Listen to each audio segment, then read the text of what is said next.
आपला सेटनेटच्या वर्कशॉपचा चौथा दिवस आहे आणि सर सचिन सर हे प्रमुख पाहुणे व्याख्याते म्हणून आपल्याला लाभलेले आहेत.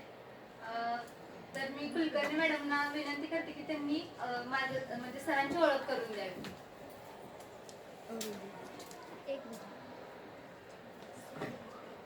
गुड मॉर्निंग सगळ्यांना. Good morning sir. आजचे लेक्चर देण्यासाठी आपल्याला प्रमुख व्याख्याते म्हणून लाभलेले डॉक्टर सचिन यादव सर, जे की त्यांची एज्युकेशनल पार्श्वभूमी खूपच स्ट्रॉंग आहे. म्हणजे आम्हाला पण भट्टे सरांनी तुमचं बायोडेटा वगैरे पाठवलेलं आहे. तर सरांचं M.Com झालेलं आहे, MBA, B.Ed, सेटनेट, PhD आणि सध्या ते आपल्या SGM कॉलेजवर as a assistant professor department of कॉमर्समध्ये कार्यरत आहेत. तर सरांचा टॉपिक आजचा लॉजिकल रिझनिंग आहे. सर खूप छान प्रकारे समजून सांगतील, हे त्यांच्या पार्श्वभूमीवरूनच लक्षात येते. मी सरांना विनंती करते की त्यांनी आपल्या टॉपिकला सुरुवात केली तरी चालेल. आणि सरांचं आपल्या कॉलेजच्या सेजवळकर मॅडम सरांना पुष्पगुच्छ आणि बुक्स देऊन त्यांचं स्वागत करताय.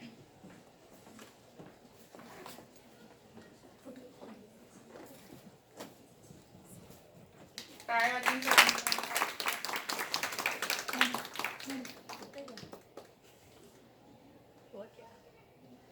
Thank you sir.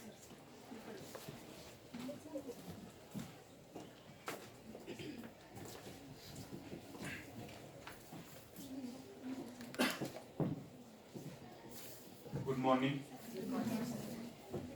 पाठीमागची या साईडला बसला तरी चालेल. या बोर्ड वरती पण आपण घेणार आहोत. जवळ जर जरा बसला तरी बरं होईल, म्हणजे पाठीमागे जास्त ठीक आहे. कम्फर्टेबल आहात? आज 7 जानेवारी आहे आणि आज नेटची एक्झाम आहे. आपल्याला माहित असेल नेट सेट तुम्ही देताय ना, का देणार आहात? हा, देणार आहे. म्हणजे तुम्ही सगळे PG स्टुडंट आहात. कोणी PG पास आउट झालेला आहे का इथं? कोण? तुम्ही आहात. कोणता विषय? इकॉनॉमिक्स. अच्छा, पाठीमागे पण आहे का? आजचा नेटचा फॉर्म नव्हता भरला? नेटची आज एक्झाम आहे, कल्पना असेल तुम्हाला.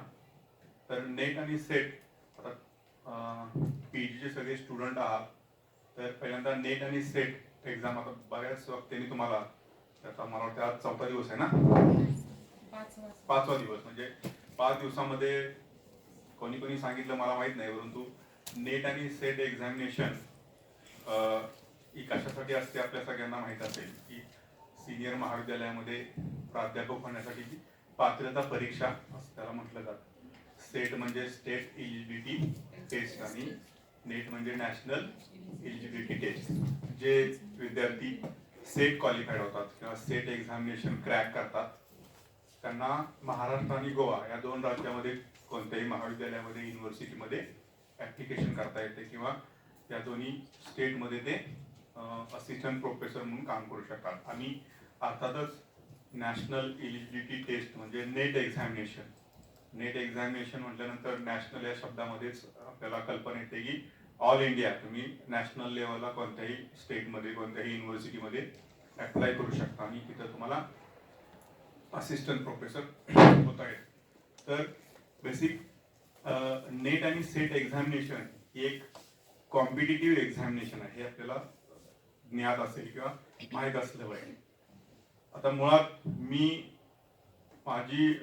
ज्यावेळेला नेट आणि सेट एक्झामिनेशन पास झालो, म्हणजे 2011 मध्ये, 10 आणि 11 मध्ये मी सलग 3 वेळेला, 2 वेळेला नेट आणि एकदा सेट अशी एक्झामिनेशन पास झालो. त्यावेळेचा जो एक्झामचा पॅटर्न होता तो अर्थातच डिस्क्रिप्टिव्ह होता. म्हणजे खूप टफ म्हणेन मी, त्यावेळेला ते पेपर कव्हर पण होत नव्हते. डिस्क्रिप्टिव्ह पॅटर्न होता. आणि आता जो पॅटर्न आहे तो ऑब्जेक्टिव्ह आहे. पूर्ण तुम्हाला कल्पना असेल.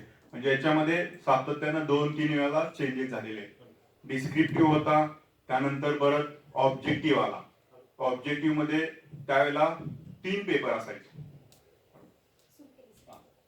3 पेपर असायचे आणि त्यामध्ये पहिला पेपर जो होता, म्हणजे आज जो आहे तोच पहिला पेपर होता. अर्थातच तो जनरल पेपर होता, सगळ्यांना असतो तो पेपर. त्यानंतर दुसरा पेपर सब्जेक्ट ऑब्जेक्टिव्ह होता आणि तिसरा एक पेपर असायचा डिस्क्रिप्टिव्ह. असे 3 पेपर होते. त्याच्यामध्ये पण बरेच चेंजेस झाले. ती पण एक्झाम तुम्ही दिलेली नसेल. म्हणजे पहिला पेपर होता तसाच दुसरा पेपर असायचा, परंतु सब्जेक्टिव्हचे ऑब्जेक्टिव्ह असायचे. म्हणजे तुम्ही समजा इकॉनॉमिक्सचे असेल तर इकॉनॉमिक्स मधले जे ऑब्जेक्टिव्ह असतात त्याच्यावरती दुसरा पेपर असायचा आणि तिसरा पेपर डिस्क्रिप्टिव्ह असायचा. आणि त्याचा पासिंग क्रायटेरिया हा थोडासा कॉम्प्लिकेटेड होता. म्हणजे कॉम्प्लेक्स पासिंग होतं त्यावेळेला. म्हणजे आता मी माझंच तुम्हाला उदाहरण सांगेन. माझ्या पेनड्राईव्ह मध्ये त्याचे एव्हिडन्स सुद्धा आहेत की 2011ची एक्झाम म्हणजे 12 डिसेंबर 2010ला मी पहिली सेट परीक्षा दिली होती. त्यावेळेला सेट आणि नेट वर्षातून 2-2 वेळा व्हायच्या. एकदा डिसेंबर मध्ये व्हायची आणि ऑगस्ट जुलै मध्ये एकदा व्हायची. अशा 2 एक्झाम व्हायच्या वर्षातून. मग मी त्याला बीएड करत होतो 2010ला आणि 12 डिसेंबर 2010ला रविवारी ती परीक्षा होती सेटची आणि लगेच त्याच महिन्यामध्ये 26 डिसेंबर 2010ला नेटची एक्झाम होती. अशा एकाच महिन्यामध्ये 2 एक्झाम होत्या. आणि ती एक्झाम जी होती डिस्क्रिप्टिव्ह 12 डिसेंबरची जी मी एक्झाम दिली होती सेट ती पास झालो. पूर्वी रिझल्ट लागायला 6 महिने लागायचे कारण पेपर मॅन्युअली चेक केले जायचे. मला कल्पना नसेल आता सगळं OMR सीट वरती आणि तुम्हाला माहिती आहे की ते सगळं कॉम्प्युटराइज चेक असतं. पूर्वी रिझल्ट लागायला मॅडम 6 महिने लागायचे. माहित असतील जुने लोक आहेत त्यांना. म्हणजे अगोदरची परीक्षा जी असायची ती दिल्यानंतर दुसऱ्या परीक्षेचे फॉर्म सुटायचे आणि त्यानंतर रिझल्ट डिक्लेअर व्हायचा. काय व्हायचं म्हणजे समजा डिसेंबर मध्ये मी एक्झाम दिली, डिसेंबरचा रिझल्ट लागला मे किंवा जून त्याच्यामध्ये रिझल्ट लागणार आणि ऑगस्ट आणि जुलै मध्ये एक्झाम जे असणार त्याचे फॉर्म 2 महिना अगोदर असायचे. म्हणजे मे किंवा जून मध्ये ते फॉर्म यायचे आणि ते फॉर्म भरल्यानंतर पहिल्या याचा रिझल्ट डिक्लेअर व्हायचा. अशी त्यावेळेला व्यवस्था होती. आणि 12 डिसेंबर माझ्याही बाबतीमध्ये तसं झालं होतं की मी पहिली नेट एक्झाम दिली आणि ती पास झाल्यानंतर दुसरी नेट एक्झाम दिल्यानंतर पहिल्या नेटचा रिझल्ट लागला आणि तोपर्यंत दुसरी एक्झाम दिलेली होती. त्याला ते दोन्ही पण नेटचा रिझल्ट आला आणि मग अशा प्रकारे पूर्वीचं इव्हॅल्युएशन असायचं. आता त्याच्यामध्ये खूप ऍडव्हान्समेंट झालेली आहे. आपल्याला लक्षात येईल की आताची जी एक्झाम आहे ती तुमची मला वाटतं ही ऑब्जेक्टिव्ह असणार आहे, ह्याची असणार आहे, ऑफलाईनच असणार आहे. आताची सुद्धा एक्झाम पाठीमागची जी सेट झाली ती ऑफलाईन होती. त्यांनी सांगितलेलं होतं की ती शेवटची ऑफलाईन एक्झाम असणार आहे, बरोबर. परंतु परत नोटिफिकेशन आलेलं आहे. तुम्ही पाहिलं का सेटच्या ह्याच्यावरती? हा, तर आता देखील ती ऑफलाईनच एक्झाम होणार आहे. फक्त त्याचा पॅटर्न असणार आहे तो कसा असणार आहे, ऑब्जेक्टिव्ह असणार आहे. पॅटर्न नो चेंज, फक्त ती एक्झाम असणार आहे ती ऑफलाईन असणार आहे. आता ऑनलाईन होणार होती नेट प्रमाणे, परंतु ती अद्याप झालेली नाही. तो एक बेनिफिट आहे. बेनिफिट नाहीच आहे ऍक्च्युली. एक्झाम काय ऑब्जेक्टिव्ह असणार आहे, ऑफलाईन असली काय ऑनलाईन असली काय. तर त्याचा जो पॅटर्न आहे तो पॅटर्न म्हणजे स्कीम ऑफ एक्झामिनेशन पहा. स्कीम ऑफ एक्झामिनेशन पहिल्यांदा समजावून घेतलं पाहिजे. कोणतीही एक्झाम देताना लक्षात घे की कॉम्पिटिटिव्ह एक्झाम म्हटलं की आपल्याला सगळ्यात महत्वाचं जमलं पाहिजे ते टाइम मॅनेजमेंट, त्यानंतर रिझनिंग, त्यानंतर बाकीचे जनरल अवेअरनेस वगैरे हे सगळे क्वेश्चन असतात किंवा ती एक्झाम तर आपल्याला द्यायचीच असते, बरोबर. टाइम मॅनेजमेंट साठी आपल्याला स्कीम ऑफ एक्झामिनेशन व्यवस्थितपणे समजावून घेणं खूप गरजेचं आहे. स्कीम ऑफ एक्झामिनेशन म्हणजे एक्झामिनेशन मध्ये किती टाइम आपल्याला अलॉट केलं जाणार आहे आणि how many questions we have to attend हे आपल्याला महत्वाचं लक्षात आलं पाहिजे. आणि अर्थातच कॉम्पिटिटिव्ह एक्झाम म्हटल्यानंतर कॉम्पिटिशन असते. आपल्याला हा लागणार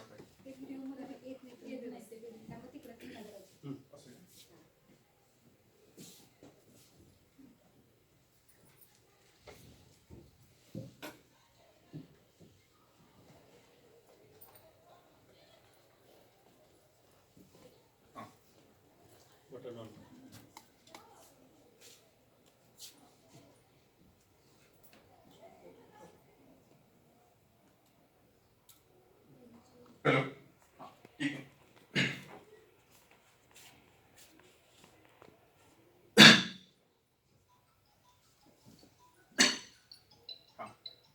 स्कीम ऑफ एक्झामिनेशन जी आहे ती आपल्याला माहित असलं पाहिजे.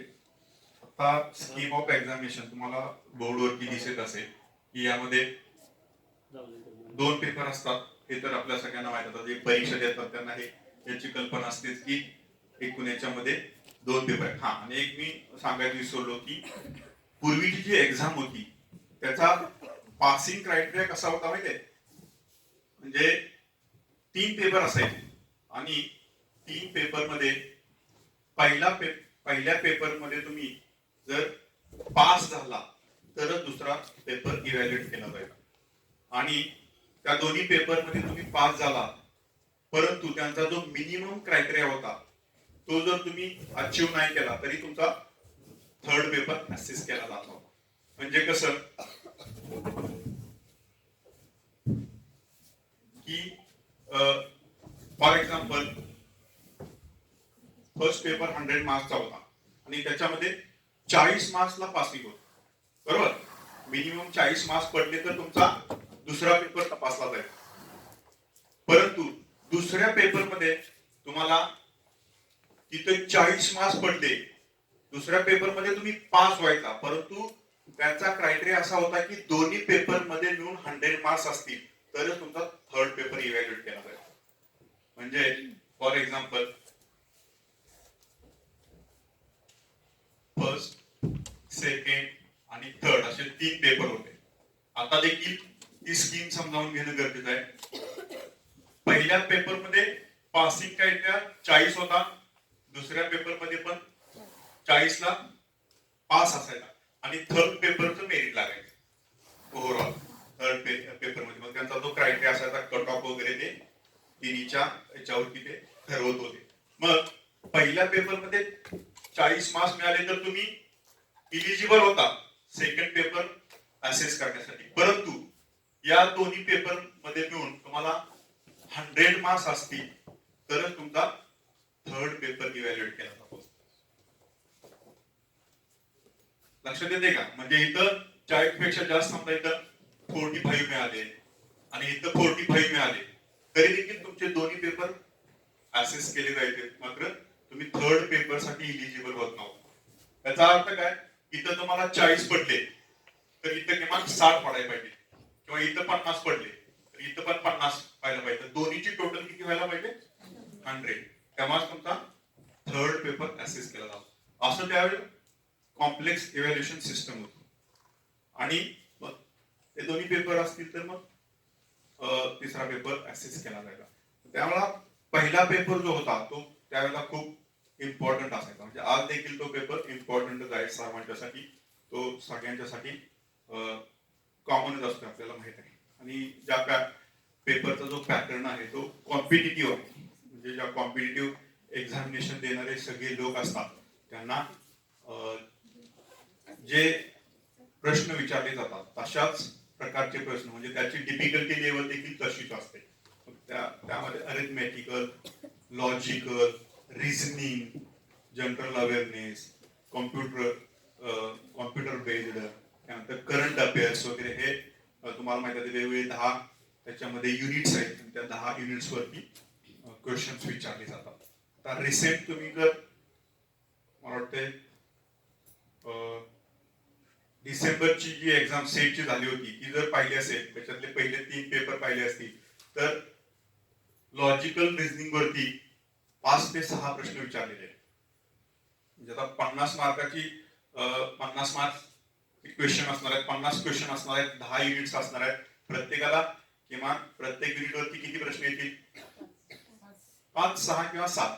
तर लॉजिकल रिझनिंग जे असतं किंवा रिझनिंग ज्याला आपण म्हणतो, मराठीमध्ये त्याला काय म्हटलं जातं? रिझनिंगला करेक्ट तार्किक क्षमता, लॉजिकल ऍबिलिटी. रिझनिंग म्हणजे तर्क क्षमता किंवा तर्क सुसंगतपणा असं त्याला आपण मराठीमध्ये म्हणू शकतो. म्हणजे तुम्ही तर्क लावण्यामध्ये किती सुसंगत आहात हे त्याच्यामध्ये काय केलं जातं? इव्हॅल्युएट केलं जातं. तुमची तार्किक क्षमता, लॉजिकल तुमचं किंवा लॉजिक, तुम्ही एखाद्या क्वेश्चनचं लॉजिक कसं लावू शकता, किती वेळेमध्ये लावू शकता, ही ऍबिलिटी तुमची त्याच्यामध्ये असेस केली जाते. जसं वेगवेगळे जे युनिट्स आहेत त्याच्यामध्ये तुमची वेगवेगळी ॲबिलिटी चेक केली जाते. म्हणजे करंट अफेअर्स असतील तर तुम्ही सोसायटीतील जो अवेअरनेस आहे तो तुमचा कसा आहे हे त्याच्यामध्ये इव्हॅल्युएट केलं जातं. करंट अफेअर्समध्ये करंट अफेअर्सशी तुम्ही किती फॅमिलियर आहात, म्हणजे घडामोडी ज्या घडतात ना जगभरामध्ये देशभरामध्ये त्याच्याशी तुम्ही किती फॅमिलियर आहात, म्हणजे परिचित आहात हे त्याच्यामध्ये इव्हॅल्युएट केलं जातं. म्हणजे तुम्हाला त्याच्यामध्ये पास करणं किंवा फेल करणं हा उद्देश असत नाही. कॉम्पिटिटिव्ह एक्झाम किंवा एखादी आपण पात्रता परीक्षा देत असतो, मुळात हे लक्षात घेणं गरजेचं आहे की पात्रता परीक्षा ही तुमची पात्रता चेक करत असते, तुम्हाला फेल किंवा पास. आणि आपण त्याच्याकडे बघतो कसं पास किंवा फेल या दृष्टिकोनातून, त्यामुळं आपलं तिथं थोडीशी फसगत होते. मुळात आपल्याला आपली ॲबिलिटी इम्प्रूव्ह करायची असते आणि ती ॲबिलिटी इव्हॅल्युएट करण्यासाठीची ती एक्झामिनेशन असते. राईट. फर्स्ट पेपर असतो त्याच्यामध्ये 50 क्वेश्चन्स असतात कंपल्सरी.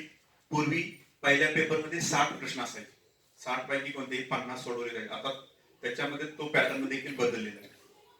50 क्वेश्चन्स कंपल्सरी, 2 मार्कासाठी एक प्रश्न असतो, 100 मार्क्स, टाइम असते 1 आवर आणि साधारणपणे 10 ते 11 या वेळेत हा पेपर होत असतोय. म्हणजे 1 तास कालावधी आणि प्रश्न सोडवायचे असतात. किती? 50 प्रश्न सोडवायचे असतात. मग एका तासामध्ये किती मिनिटे असतात? 60 मिनिटे. आणि प्रश्न किती सोडवायचे असतात? 50. मग तुमचं टाइम मॅनेजमेंट कसं असलं पाहिजे, म्हणजे एका प्रश्नाला तुम्ही किती वेळ द्यायला पाहिजे? 1 मिनिटच येतो, कारण वरचे जे 10 मिनिट असतात ते 10 मिनिट आपण परीक्षेमध्ये क्वेश्चन वाचणे किंवा अजून बसणे व्यवस्थित, तुम्ही तिथं एकाग्र होईपर्यंत इकडे तिकडे जातात. 1 मिनिट किंवा थोडासा त्याच्यापेक्षा जास्त वेळ. एका मिनिटामध्ये एक प्रश्न तुम्हाला, कधी कधी असं होतं की तुम्ही एक्झाम दिली नसेल, आता मी तो एक्झामिनेशन पेपर पण आहे आपल्याला, तुम्हाला दाखवतो की त्याच्यामध्ये उतारे असतात, पॅसेज. तो पॅसेज वाचण्यासाठी किमान 3 ते 4 मिनिटं जातात आणि तो समजावून घेण्यासाठी परत आणखी ऍडिशनल वेळ द्यावा लागतो. पण तिथं आपला टाइम जर गेला तर आपण प्रत्येक प्रश्नाला जस्टिस करू शकणार नाही ना. कसा नाही देणार तुम्ही? एका मिनिटामध्ये तो प्रश्न कसा सोडवणार? मग याच्यासाठी काही ट्रिक्स आहेत लॉजिकल रिझनिंगच्या, त्या मी तुम्हाला सांगणार आहे. ते प्रश्न कसे अटेम्प्ट केले पाहिजे आणि कसे सॉल्व्ह केले पाहिजे. ठीक आहे. फर्स्ट पेपर, त्यानंतर सेकंड पेपर अर्थातच related to the your subject objective. सब्जेक्टशी रिलेटेड तुमच्या ऑब्जेक्टिव्ह असणार आहेत. म्हणजे ज्या ज्या विषयाचे तुम्ही पोस्ट ग्रॅज्युएट असणार आहात तो सब्जेक्ट तुम्हाला त्याच्यामध्ये असणार आहे. म्हणजे फॉर एक्झाम्पल इकॉनॉमिक्स असेल इकॉनॉमिक्स, कॉमर्स असेल कॉमर्स, लाईफ सायन्स असतील तर लाईफ सायन्स मधले प्रश्न असणार आहेत. 100 मार्क्स आणि 2 मार्क्स, 100 क्वेश्चन्स 2 मार्क्स 200, असं एकूण 300 मार्कची एक्झामिनेशन असणार आहे. बरोबर? हे तर तुम्हाला माहित असणार आहे. आणि त्याच्यामध्ये मग ते त्यांचा कट ऑफ वगैरे ठरलेला असतो. आपल्याला माहित आहे की आता सेटचा तर सध्या किती आहे? सेटचा कट ऑफ 6%. करेक्ट.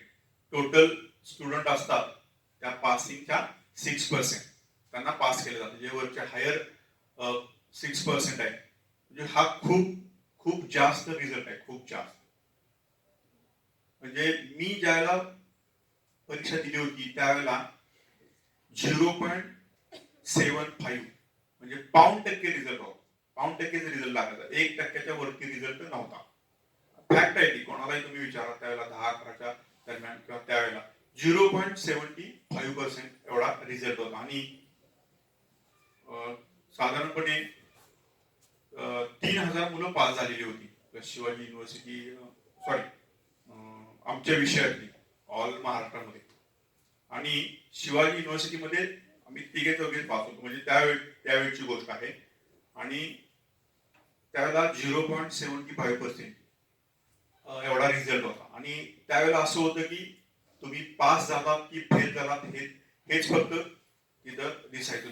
तुम्हाला पेपर पाहायला मिळत नव्हता. आताच्या सारखी तुम्हाला OMR सीटची कॉपी मिळत नव्हती किंवा अँसर सीट नंतर डिस्प्ले केली जाती, ती अँसर सीट वगैरे काहीच दिलं जायचं नाही किंवा कोणताही पत्रव्यवहार त्यांच्यासोबत केला जात नव्हता. ईमेल वगैरे, फोन वगैरे असं काही दिलं जात नव्हतं. तुम्ही फक्त रिझल्ट पाहायचा, पास असेल तर पास, नसेल तर नंतर नेक्स्ट अटेम्प्टला तुम्ही तयारीच करायची. बाकी तिथं काही पारदर्शकता नव्हती. म्हणजे पारदर्शकता नव्हती याचा अर्थ तिथं तशा प्रकारे ते एक्झाम कंडक्ट केली जायची. पारदर्शकतेचा प्रश्न नव्हता, त्याला कोणी अशा प्रकारे कंप्लेंट देखील करत. आता त्याच्यामध्ये एवढी ट्रान्सपरन्सी आली, तुम्हाला माहिती आहे की तुम्ही एक्झाम दिल्यानंतर तुम्हाला कार्बन कॉपी पण मिळते की नाही? हा, आणि त्यानंतर काही दिवसांनी त्या वेबसाईट वरती अँसर की पण अपलोड केली जाते. म्हणजे तुम्ही तुमची अँसर की त्याच्या बरोबर काय करू शकता, मॅच पण करून पाहू शकता आणि तुम्हालाच कळतं मग रिझल्ट मध्ये तुम्हाला किती मार्क्स पडणार आहेत वगैरे. अशा प्रकारची ट्रान्सपरन्सी आता आलेली आहे. पूर्वी अशा प्रकारची ट्रान्सपरन्सी नव्हती. अजून एक याच्यामध्ये महत्वाचा पार्ट आहे, म्हणजे याला निगेटिव्ह मार्किंग आहे का? नाही. किती छान आहे बघा, निगेटिव्ह मार्किंग नाहीये. जनरली कॉम्पिटिटिव्ह एक्झामिनेशन म्हटलं की त्याला काय असतंय, निगेटिव्ह मार्किंग असते. त्याला निगेटिव्ह मार्किंग नाहीये. म्हणजे नेट लाईन नाहीये आणि सेट लाईन नाही. आता सेट आणि नेटचा सिलेबस 99.99% इट्स सेम. म्हणजे जे युनिट्स असतात तेच युनिट्स, तोच कंटेंट, तोच पॅटर्न सेट आणि नेटला आहे. फक्त लँग्वेज ऑफ आन्सर नेट साठी हिंदी, इंग्लिश आणि मराठी, ह्याच्यासाठी सेट साठी मराठी आणि इंग्लिश, या दोन लँग्वेज मधून तुम्हाला एक्झाम देता येते. सेट साठी तुम्ही मराठीतून प्रिपरेशन करू शकता, इंग्लिश तर असणारच आहे, आणि नेटचं प्रिपरेशन करायचं असेल तर इंग्लिश आणि हिंदीमध्ये. असे दोन प्रकारे तुम्हाला एक्झाम देता येते, तयारी करता येते. शिवाय त्याचा सिलेबस सेम असतोय. सिलेबस म्हणजे तुम्ही बघितलं वेबसाईट वरती जाऊन तर तोच सिलेबस असतोय. फक्त डिफिकल्टी लेवल थोडीशी नेटची त्या तुलनेनं थोडीशी हार्ड असणारच आहे. नॅशनल लेवलची एक्झाम असणार आहे ना, त्यामुळे ती थोडीशी डिफिकल्टी लेवल, म्हणजे त्याचे क्वेश्चन्स जे असतात त्याची डिफिकल्टी लेवल थोडी हाय असते. Otherwise all things are same. आणि सेटची पण डिफिकल्टी लेवल अलीकडे थोडीशी, ही डिफिकल्टी लेवल देखील त्यांनी थोडी मेंटेन केलेली आहे, म्हणजे हायच असते. अगदी तुम्ही जर प्रश्न पाहिला आणि त्याचे जर आन्सर्स पाहिले तर एकसारखेच आन्सर असतात असं वाटतं. म्हणजे तुम्हाला जास्त अजून अचूकता त्याच्यामध्ये आणायला पाहिजे मला एक्झाम देताना, ते तुमच्या लक्षात येईल. नंतर इलिजिबिलिटी क्रायटेरिया, हे काही सांगण्याची आवश्यकता नाही. कोण इलिजिबल असणार आहे, अर्थातच पीजी डिग्री होल्डर त्याच्यासाठी इलिजिबल असणार आहे. म्हणजे ज्यांची पोस्ट ग्रॅज्युएशन कंप्लीट झालेले आहेत ते सगळे याच्यासाठी इलिजिबल असणार आहेत. बरोबर, पोस्ट ग्रॅज्युएशन झाल्यानंतर एक्झाम देता येते ना.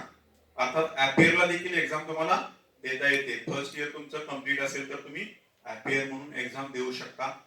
मात्र तुम्हाला जो रिझल्ट, तुम्ही जर समजा त्याच्यामध्ये पास झाला तर तुमचा रिझल्ट तुम्हाला केव्हा मिळतो, पीजी कंप्लीट झाल्यानंतर तुम्ही ते मार्कशीट तिथं सबमिट करायचं असते. मार्कशीट सबमिट केल्यानंतर जर तुम्ही पास असाल तर तुम्हाला तो रिझल्ट मिळतो.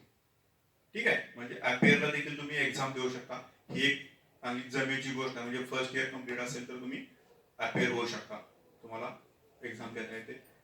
आता त्याच्यासाठी फक्त एकच क्रायटेरिया आहे की 55% तुम्हाला त्याच्यामध्ये काय असले पाहिजे, मार्क्स असले पाहिजे पीजीला. आणि अदर कॅटेगरीसाठी वगैरे मग 50% पर्यंत तुम्ही, म्हणजे SC ST OBC वगैरे त्यांना 50% मार्क्स पीजी लेवलला असतील तरी ते इलिजिबल असतात. आणि अदर साठी 55%, म्हणजे ज्याला पूर्वी B+ म्हटलं जायचं. B+ म्हणजे 55% मार्क्स तेव्हा असले पाहिजे तर ते त्याला अपियर होता येईल. Okay, post graduation diploma certificate आणि तो वरचे आहे ते 55% marks at least.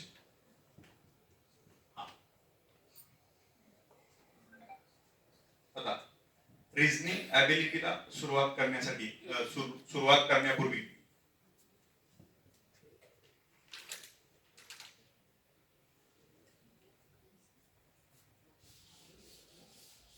Logical reasoning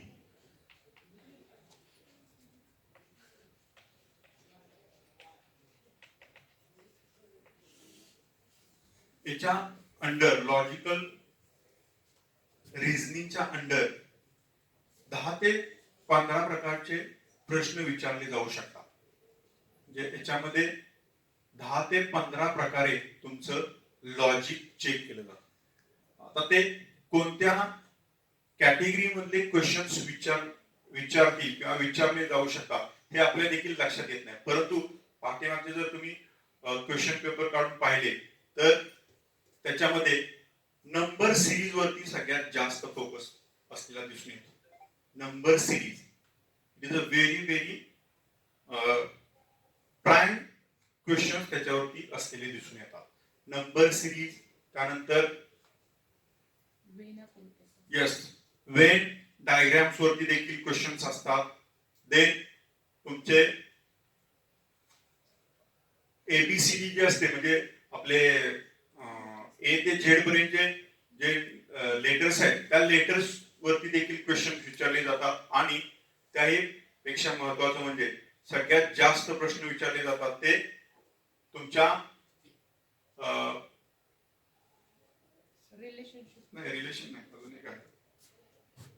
relationship वरती देखील असतात.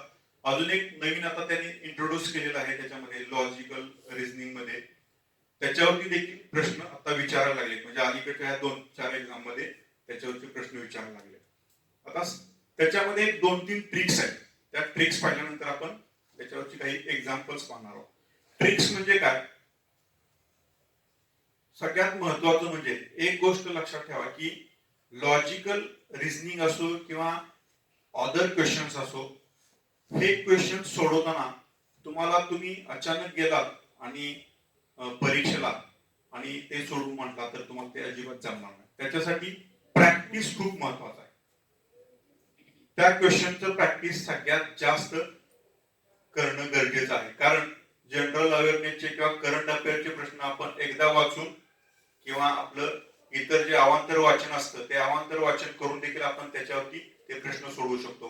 मात्र लॉजिकलचे जे क्वेश्चन असतात त्याच्यासाठी तुम्हाला सातत्यपूर्ण सराव असणं गरजेचं असतं. कारण ते रिझनिंग ते लॉजिक लावण्यामध्ये जर तुम्ही 1-2-3 मिनिटं घालवली तर पुढचे सगळे प्रश्न तसेच राहतात. त्यामुळं प्रश्न पहिल्या त्याच्यामध्ये काय विचारलेलं आहे हे आपल्याला पटकन क्लिक झालं तर आपण ते लगेच सोडवू शकतो. फॉर एक्झाम्पल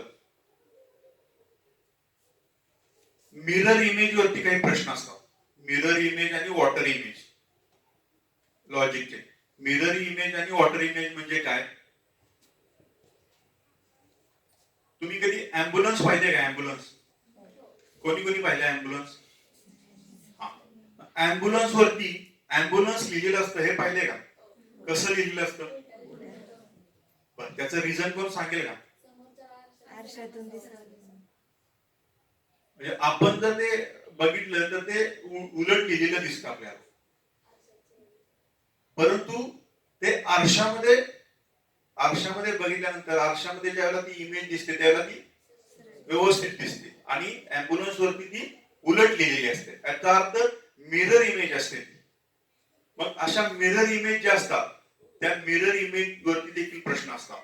मिरर इमेज हा खूप इंटरेस्टिंग असतात.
दिसतंय?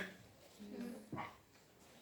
त्याच्यावरती एक वर्ड्स लिहिलेला आहे, क्वेश्चन आहे असं कन्सिडर करा आणि त्याचं राईट आन्सर, त्याची मिरर इमेज आणि वॉटर इमेज. पहिल्यांदा मिरर इमेज काय असेल किंवा what is the mirror image of word plot? Option number C.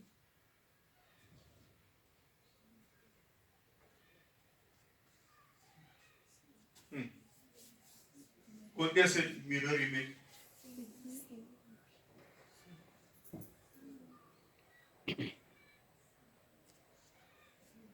Mirror image पहिल्यांदा याच्यासाठी ट्रिक्स महत्वाचे आहे. अगोदर तुम्ही याचं आन्सर सांगा, मग तुम्हाला ट्रिक सांगतो त्याची काय. How mirror image are solve and after that water image.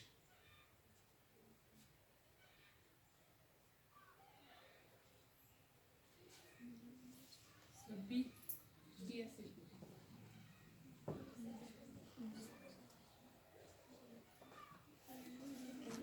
Confirm सांगा.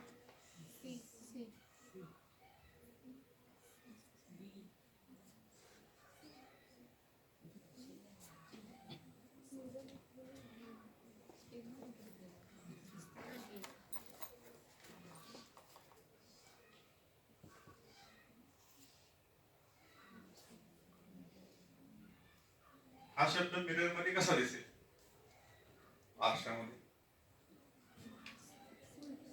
तर मिरर मध्ये एक लक्षात ठेवायचं, मिररचं ऑब्जेक्टिव्ह काय असते, तर त्याच्यामध्ये लेफ्टचं राईट आणि राईटचं लेफ्ट दिसत असते, बरोबर आहे की नाही? आपण समोर मिररच्या उभा राहिल्यानंतर लेफ्ट आणि राईट, मग इमेज देखील लेफ्ट राईटच दिसणार ना.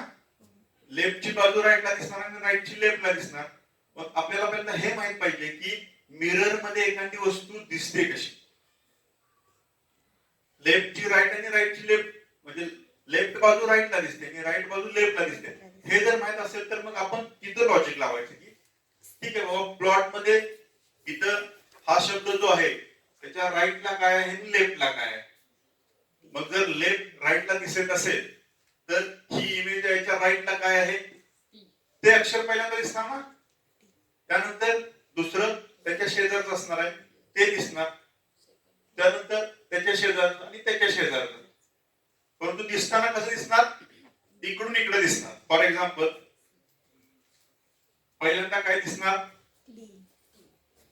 काय दिसणार टी, त्यानंतर ओ, त्यानंतर त्यानंतर बी. आहे का ऑप्शन ते? That is the answer. Logic लावताना तुम्हाला हेच माहित नसेल मिरर मध्ये लेफ्ट राईट आणि राईट लेफ्ट दिसतं तर तुम्ही कसं लॉजिक लावणार? मग तुम्ही शोधत बसणार मिरर मध्ये हे कसं दिसतं, पी असं दिसणार, क्यू दिसणार. हे माहित असेल लेफ्ट राईट दिसतं, राईटचं लेफ्टला दिसतं, तर मग तुम्ही. आणि म्हणून अँब्युलन्स वरती बघा नेहमी अक्षर उलट केलेली असतात, म्हणजे पाठीमागच्या व्यक्तीला किंवा मिरर मध्ये दिसताना ती बरोबर दिसतील, लिहिताना उलटी लिहिल्यानंतर ती बरोबर दिसतात. लिहिताना जर बरोबर लिहिली तर त्यांना उलटी दिसणार ना. म्हणजे अँब्युलन्स त्याला लवकर वाचता येणार नाही, म्हणजे अँब्युलन्सला रस्ता देणार नाही किंवा अँब्युलन्स आहे हेच कळणार नाही. मग जर मिरर मध्ये बघितलं लिहिलेलं उलट असते परंतु दिसताना दिसणार त्यांना ते व्यवस्थितपणे. आणि म्हणून नेहमी अँब्युलन्स वरती ते उलट लिहिलेलं असतं. हे त्याचं रिझन आहे, कारण ती मिरर इमेज असते. That is the very good example of mirror image ambulance. म्हणून अँब्युलन्स वरती ते नेहमी उलट लिहिलेलं असतं. म्हणजे आपल्याला ट्रिक्स कोणती लक्षात आली? मिरर मध्ये दिलेला शब्द राईट साइडला, येस, राईटचं लेफ्ट. मिरर इमेज नेहमी काय असते, दिलेला शब्द आहे त्याची राईट बाजू बघायची, ती मिरर मध्ये लेफ्टला दिसणार, किंवा लेफ्ट बाजू ज्या वर्डची आहे ती मिरर मध्ये लेफ्टला दिसणार. त्यानुसार आपण लॉजिक लावायचं. मग दिलेले वर्ड्स असतात ते आपण त्याप्रमाणे अरेंज करायचे. इथं काय प्लॉट आहे तर त्याच्यामध्ये टी शेवटी आहे ते पहिल्यांदा दिसणार किंवा राईटचं लेफ्टला दिसणार. आणि मग ही ट्रिक्स लक्षात असली तर तुम्ही मिरर वरचे क्वेश्चन इझिली सॉल्व्ह करू शकता, बरोबर? लक्षात लिहिलं असतं ना याच्यावरती अँब्युलन्स वरती, त्यासाठीच ते लिहिलं असतं लेफ्ट आणि राईट. ओके, नाव हे झालं मिररच्या बाबतीमध्ये. मिरर इमेज लक्षात आली. मिरर इमेज वरती क्वेश्चन असतील तर लेफ्ट आणि राईट. ओके, तर वॉटर इमेज, वॉटर इमेज वरती देखील प्रश्न असतात. वॉटर इमेज, वॉटर वरती देखील इमेज येऊ शकते ना. आता वॉटर इमेज याच्यामध्येच त्याचं देखील उत्तर आहे. वॉटर इमेज हे तर याच्यामधलं कमी झालं. How water image reflects the word plot.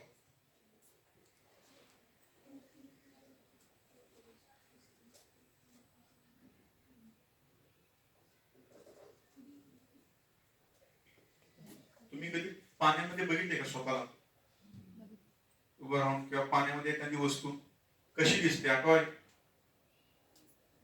C option पाण्यामध्ये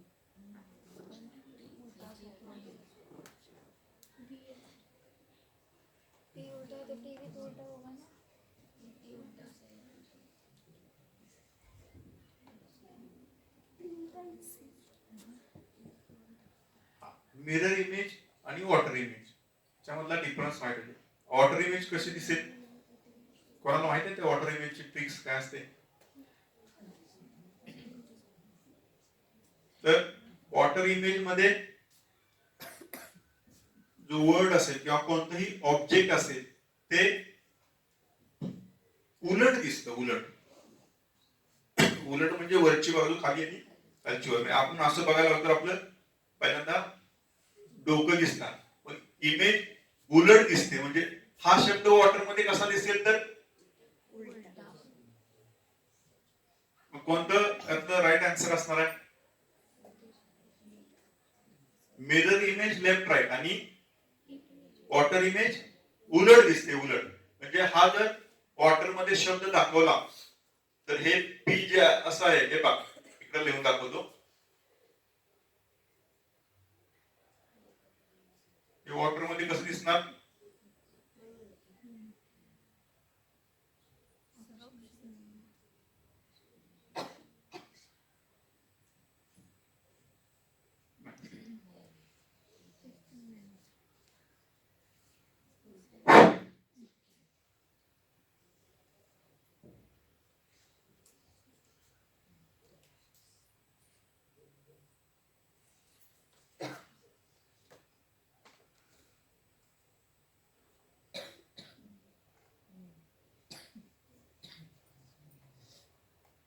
ओ सारखं दिसणार ना. पीच लेफ्ट साइडला ही इमेज खाली दिसणार, हे वरती. ठीक आहे ना. हा इकडे दिसणार. हे पहा, हे आहे इथून इकडे दिसणार की नाही सर या साइडला लेफ्ट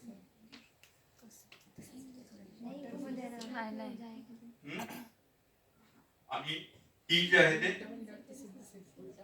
असं दिसणार ना. हे पहा, ही इमेज अशीच पाडायची इकडे खाली, कशी दिसणार? ही पाडल्यानंतर इकडे दिसणार ना. अरे हे पी आहे समजा सर. हे पहा, ही पेन्सिल आहे, ही अशी केल्यानंतर कशी होणार? अशी दिसणार ना, बरोबर का? हे टोक जे वरती दिसतंय ते खाली गेल्यानंतर ही बाजू इथं दिसणार ना, लाईक दिस. एलचं पण तसं होणार. ही अशी आहे का आन्सर कुठं? नाही आन्सर मध्ये. म्हणजे वॉटर इमेज कशी दिसणार? असं दाखवल्यानंतर ते वरची जी बाजू आहे अप डाऊन दिसणार आणि डाऊन आहे ते अप दिसणार वॉटर इमेज मध्ये, बरोबर? म्हणजे हे इथून खाली हे वॉटर इमेज. हे बघा, पी एल ओ टी उलट. बरोबर बरोबर असेच दिसणार ना. बघा काय अजून जरा पीच. हे पहा, हे आहे हे पी असं उचलून जर इकडे ठेवलं बरोबर आहे ना सर. बरोबर होणार ना. हे असं उचलून इथं ठेवलं हे इथं देणार ना.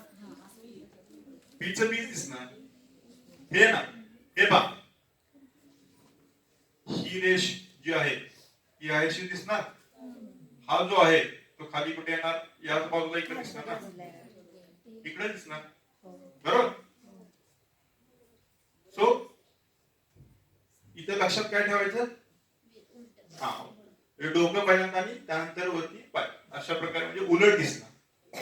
कोणताही वर्ड्स असा तुम्ही घेऊ शकता.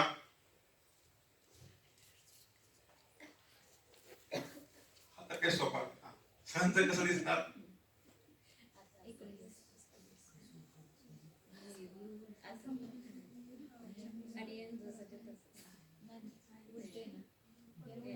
असं दिसणार ना बरोबर का. एस इकडून होणार. आता हे खाली ना यू उलट दिसणार आणि हे वरून आहे ते खालून दिसणार. हे थोडस इथं मध्ये पार्टिशन करून पाहिजे. असं जे याच्यावरती टाकलं तर कसं दिसेल. मिरर इमेज इथं जास्त कन्फ्युजन होतं. आपल्याला हे पाहताना सोपं वाटतं की काय उलट, परंतु त्याचे जरा तरी इथली संच यांची जरी मधली इथली लाईन जरी चेंज झाली तरी हा वर्ड चुकणार. याच प्रमाणे आलं नाही इथं. त्याच्याऐवजी ते कसं पाहिजे एनला इथून रेष पाहिजे बरोबर. याच्यावरती टाकल्यानंतर असं दिसणार बरोबर. असे मायनर त्याच्यामध्ये हे असतात फसवण्यासाठी. म्हणजे फसवण्यासाठी नसतं ऍक्च्युली तुमचं लॉजिक चेक केलं जातं. असे अनेक वर्ड्स असतात. या पद्धतीनं त्याची मिरर इमेज आपल्याला काय करता येते इव्हॅल्युएट करता येते. So like that this question is also asked. नंतर पेन इतर असं जाणार. फक्त यांचं काय होणार वरून काय ऐवजी खालून रेषा त्यांचं पेन दिसणार. आणि याची मिरर इमेज कशी दिसेल. मिरर इमेज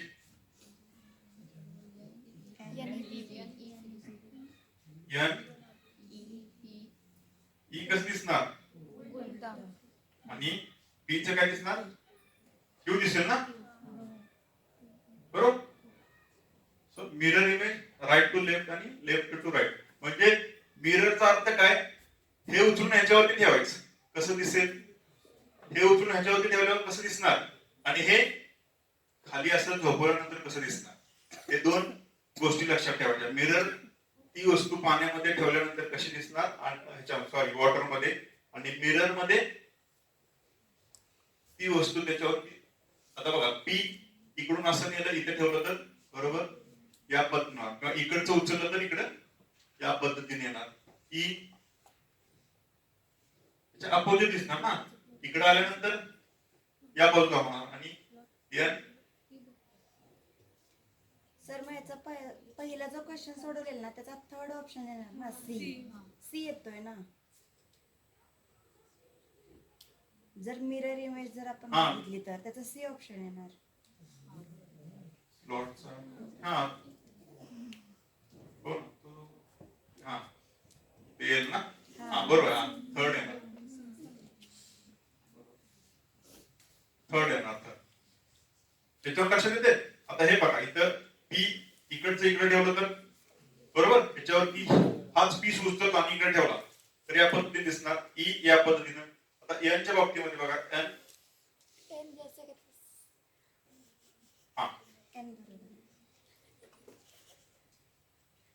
म्हणजे एकाच वर्डची मिरर इमेज आणि वॉटर इमेज.